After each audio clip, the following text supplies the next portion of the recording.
सर्वांना होळीच्या खूप खूप शुभेच्छा। तर आज आपण एक छोटीशी होळी केलेली आहे आणि होलिका दहन मध्ये आपण आपले निगेटिव्ह थॉट्स स्वाह करतो। तर आज मी संतोष देशमुख यांची हत्या करणारे नराधम यांना यामध्ये स्वाह करणार आहे। हे जे नराधम आहे अतिशय निर्गुणपणे हत्या केलेली आहे त्यांनी आणि ते जे फोटो समोर आलेले आहेत खरंच माणुसकीला काळीमा फासणारं असं कृत्य आणि त्यांची ही टोळी आहे। तर आज आम्ही यांचा जाहीर निषेध करतो आणि यांना होलिकामध्ये दहन करत आहोत।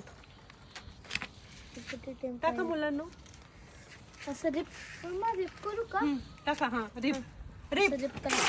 आज माझ्या मुलांनाही वाईट वाटतंय ते सुद्धा टाकताय।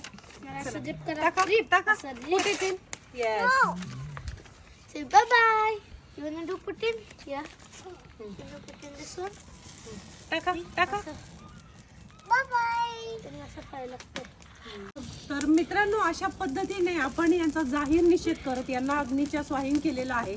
तसेच सरकारने देखील त्यांना कठोर शिक्षा करावी हीच माझी इच्छा आहे। तुमचं काय मत आहे याबद्दल मला नक्की कळवावे आणि मी मुलांना खास करून यासाठी घेतलं आहे कारण त्यांना देखील ह्या गोष्टीची माहिती असावी की असेही लोक आपल्या आजूबाजूला वावरतात, तेही सतर्क व्हावेत यासाठी मी त्यांना घेऊन अशा पद्धतीने त्यांचा जाहीर निषेध केलेला आहे आणि इथून पुढे असा कुठलाच माणूस जन्माला येऊ नये अशीच मी ईश्वराकडे प्रार्थना करेल। तुमचं मत मला कमेंट बॉक्समध्ये सांगायला विसरू नका। भेटूया पुढील व्हिडिओमध्ये, तोपर्यंत धन्यवाद।